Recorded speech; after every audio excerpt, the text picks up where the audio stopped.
महागठबंधन में seat sharing पर घमासान को लेकर बीजेपी नेता मुख्तार अब्बास नकवी ने निशाना साधा है। नकवी ने कहा कि कोई भी गठबंधन विरासत की धमक से नहीं चलता बल्कि असूलों की चमक से चलता है।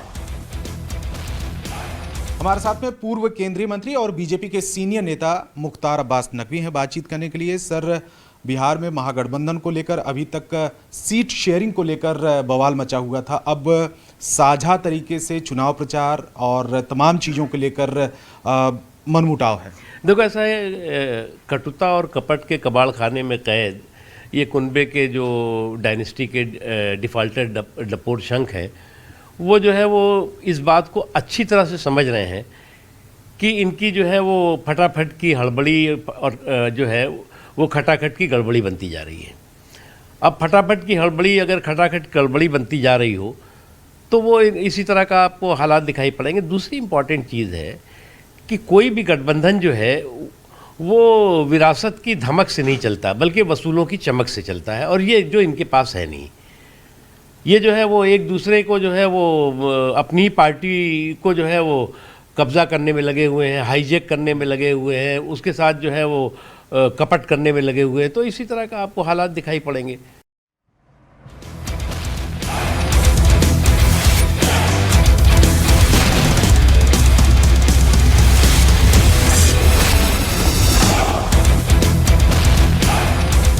इस बीच कांग्रेस नेता उदित राज ने सीट शेयरिंग को लेकर एनडीए पर निशाना साधा है।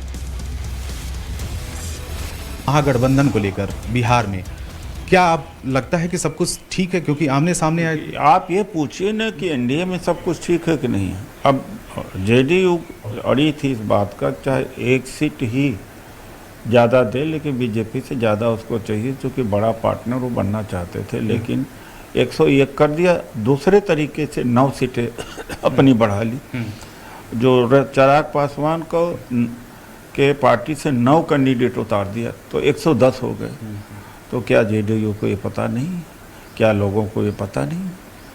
तो एनडीए अपना घर देखे पहले, फिर दूसरे का घर बाद में देखे। धन्यवाद हमसे बात करने के लिए। कैमरामैन जयपाल रावत के साथ रवि सिंह, दिल्ली, न्यूज़ 18 इंडिया।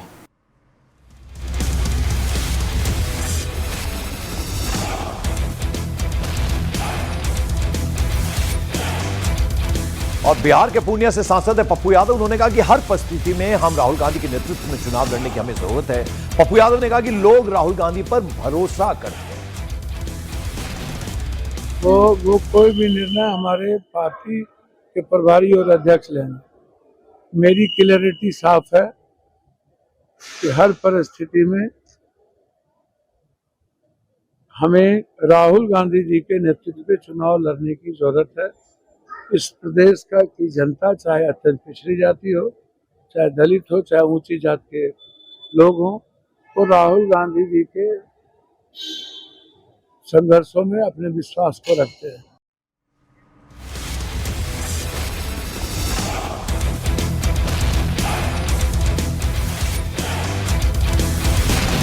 अब जरा तेजस्वी यादव की बात कर लें। उन्होंने आज जीविका दीदियों और संविदा कर्मियों के लिए बड़ी घोषणा कर दी। उन्होंने कहा कि जीविका दीदियों में काम कर रही हैं सीएम्स यानी कम्युनिटी मोबिलाइजर्स को अब स्थायी किया जाएगा और उन्हें सरकारी कर्मचारी का दर्जा भी मिलेगा। तेजस्वी ने ऐलान कर दिया कि जीविका दीदियों का मासिक वेतन 30,000 रुपए होगा। इसके साथ ही राज्य के सभी संविदा कर्मचारियों को भी स्थायी किया जाएगा। तेजस्वी यादव ने यह भी कहा कि अब संविदा पर काम करने वालों को किसी एजेंसी के जरिए शोषण झेलना नहीं पड़ेगा। उन सभी जीविका दीदियों की बात को सुनकर के हम लोगों ने राय मशवरा करके, अध्ययन करके, साइंटिफिक तौर पर हम लोगों ने निर्णय लिया है कि जितनी जीविका सीएम दीदियां हैं यानी कम्युनिटी मोबिलाइजर्स हैं, उन सभी सीएम दीदियों को स्थायी कर उन्हें सरकारी कर्मचारी का दर्जा देकर उनके वेतन को 30,000 प्रति माह हम लोग करेंगे। ये कोई मामूली घोषणा नहीं है। ये कई वर्षों से हमारी जीविका दीदियों की मांग रही है कि जीविका दीदियों को स्थायी किया जाए। जीविका समूह की दीदियों द्वारा लिए गए लोन के सूद को माफ करा जाएगा। यानी अब तक जितनी जीविका दीदी लोन ली है, जो उनका इंटरेस्ट है, उसको इंटरेस्ट को हम लोग जो है माफ जो है करने का काम करेंगे। तो आपने देखा तेजस्वी यादव ने वादा किया। इनके इस वादे पर सुधांशु त्रिवेदी, सम्राट चौधरी और साथ ही साथ चिराग पासवान ने निशाना साधा। सम्राट चौधरी बोले 15 साल तक तेजस्वी के माता पिता ने बिहार को लूटा और अब ये नौकरी देने की बात कर रहे हैं। तो वहीं चिराग पासवान ने भी तेजस्वी के वादे पर निशाना साधा है। क्या कुछ कहा, जरा सुनवा दें आपको। जबरदस्त एक्सपर्टीज है गठबंधन में, क्योंकि राजस्थान में जब वो सरकार चला रहे थे तो बहुजन समाज पार्टी के 6 विधायकों ने बिना शर्त समर्थन कांग्रेस को दिया था और वो 6 के 6 हाथी निकल गए थे। तो मुझे लगता है महागठबंधन के सहयोगियों को पूरा संकेत है कि आने वाले समय में कांग्रेस की कारगुजारियां क्या हो सकती हैं।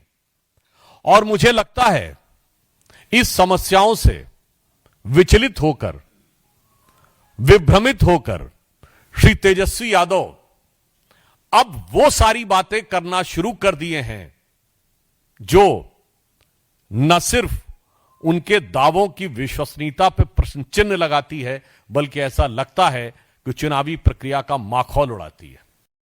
पहले कहा कि 2,70,00,000 लोगों को सरकारी नौकरी देंगे। आज जिस बात की चर्चा वो कर रहे हैं, 15 साल तक उनके पिताजी माताजी ने बिहार को लूटा, बिहार की जनता देखी है।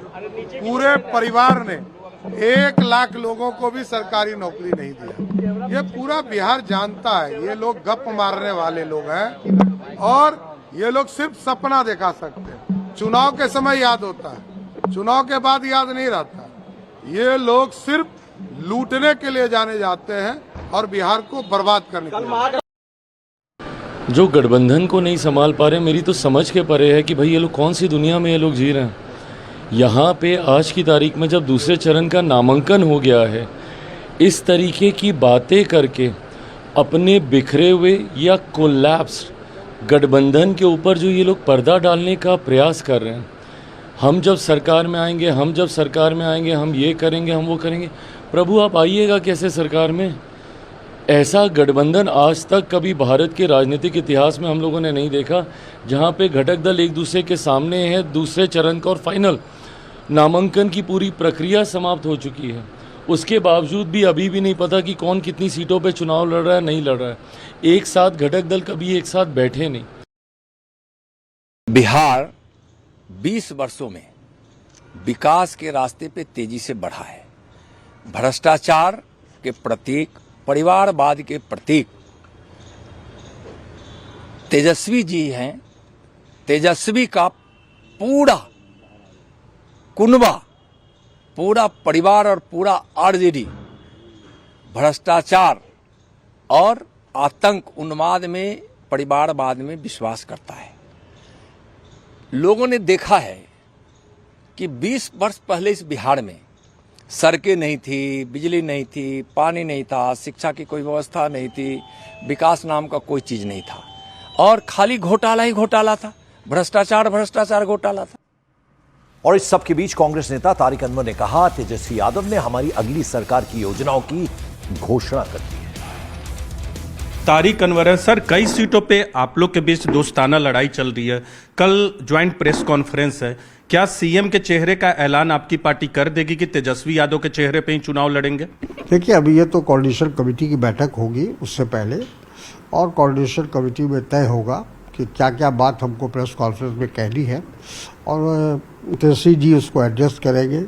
हमारी तरफ से भी जो लोग जाएंगे, तो मैं समझता हूँ कि आने वाले चुनाव में या चुनाव में क्या हमारा घोषणा पत्र होगा, क्या हमारा एम होगा, वो सारी बातों को उसका खुलासा करेंगे, ऐसा हमको लगता है। आपको लगता है, लेकिन क्योंकि आप बिहार चुनाव पे नजर रखे, आपको लगता है कि तेजस्वी जी के चेहरे को अनाउंस कर देना चाहिए? क्योंकि बाकी जो सहयोगी दल हैं वो मानते हैं कि उनकी तरफ से अनाउंस किया जा रहा है, कांग्रेस की तरफ से नहीं किया जा रहा। तो आपको लगता है कि अनाउंस करने से फायदा होगा? हम लोग इंतजार कर रहे हैं कि एनडीए पहले अपने मुख्यमंत्री का चेहरा घोषित करें, तब उसके बाद हम लोग भी जरूर विचार करेंगे। एनडीए के बाद। और आज जो घोषणाएं तेजस्वी यादव ने की है, खासकर जीविका दीदियों को बीमा को लेकर और जो कॉन्ट्रैक्चुअल एम्प्लॉयज हैं उनको परमानेंट करने और 30,000 सैलरी करने को लेकर, इन घोषणाओं से कितना फायदा होगा? और जो नीतीश कुमार ने 10,000 की घोषणा और दूसरी घोषणाएं की हैं उसको काउंटर कर पाएंगे आप लोग? बिल्कुल। देखिए, हम लोग तो जो सामने है, जो आने वाले समय में जो सरकार बनेगी उसके द्वारा क्या क्या काम किया जाएगा उसकी घोषणा तेजस्वी यादव जी ने किया है या हमारे गठबंधन ने किया है। लेकिन ये जो आज कर रहे हैं, ये 10,000 रुपया देने की बात या दूसरी जो भी बात इन्होंने जो कहते हैं लुभाने के लिए लोगों को जो घोषणाएं हो रही हैं, तो वो तो साफ जाहिर होता है कि भाई आपने 20 साल कुछ नहीं किया और 20 साल में हमारे प्रदेश की महिलाओं की स्थिति कितनी दयनीय हुई है और अब आप उनको 10-10 हज़ार रुपया दे रहे हैं। तो बिहार चुनाव में तेजस्वी यादव 24 तारीख से चुनाव प्रचार के लिए निकलने वाले हैं। तेजस्वी यादव का चुनाव प्रचार करने का स्टाइल क्या होगा, जरा आपको दिखा दें। तेजस्वी यादव के सरकारी आवास से चंद्रमोहन कुमार हमारे सहयोगी, उनकी एक रिपोर्ट आपको दिखाएं। विधानसभा चुनाव को लेकर तेजस्वी यादव 24 तारीख से चुनाव प्रचार के लिए निकलेंगे और उससे पहले एक तस्वीर हम आपको दिखाने की कोशिश करेंगे कि किस तरह से चुनाव प्रचार तेजस्वी यादव करेंगे और उनका चुनाव प्रचार करने का स्टाइल क्या होगा। इस पोस्टर के जरिए हम दिखाने और बताने की कोशिश कर रहे हैं जो तेजस्वी यादव के बंगले के अंदर लगा हुआ है। और ये देखिए, ऊपर में लिखा हुआ है बिहार के हक के लिए लड़ेंगे तेजस्वी। यह युवा हैं, युवाओं के दर्द को यही समझेंगे, युवाओं के हक में यही लड़ेंगे। फिर उसके बाद ये दूसरा जो पोस्टर लगा है उसमें लिखा है तेजस्वी यादव हाथ जोड़े, उनका एक बड़ा तस्वीर है और नीचे लिखा हुआ है 2025 में जनता की सरकार। फिर जो अगला पोस्टर लगा है उसमें लिखा है जन जन का चहेता तेजस्वी नेता। फिर उसके आगे जो पोस्टर लगा है उस पर लिखा है वो है अपना तेजस्वी।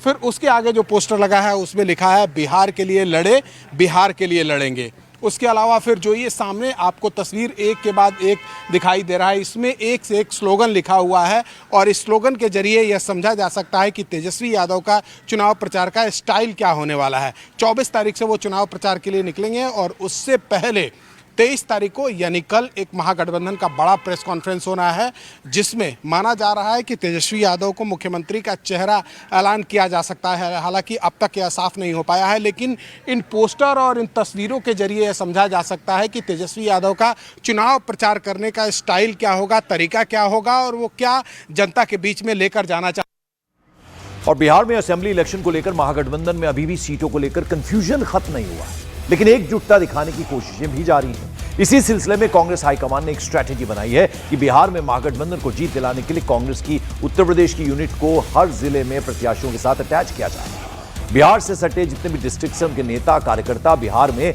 महागठबंधन के जो कैंडिडेट्स हैं उनके पक्ष में प्रचार करने वाले हैं। इसके लिए एक जिला एक जिम्मेदारी की रणनीति बनाई गई है। इसके तहत उत्तर प्रदेश के जिले के कांग्रेस नेताओं को बिहार के एक जिले से जोड़ा गया है। वहां उत्तर प्रदेश के कांग्रेस नेता बिहार में महागठबंधन में शामिल दलों के प्रत्याशियों के लिए वोट बैंक बढ़ाने पर काम करने वाले हैं। ये स्ट्रैटेजी बनाई गई है कांग्रेस की तरफ से।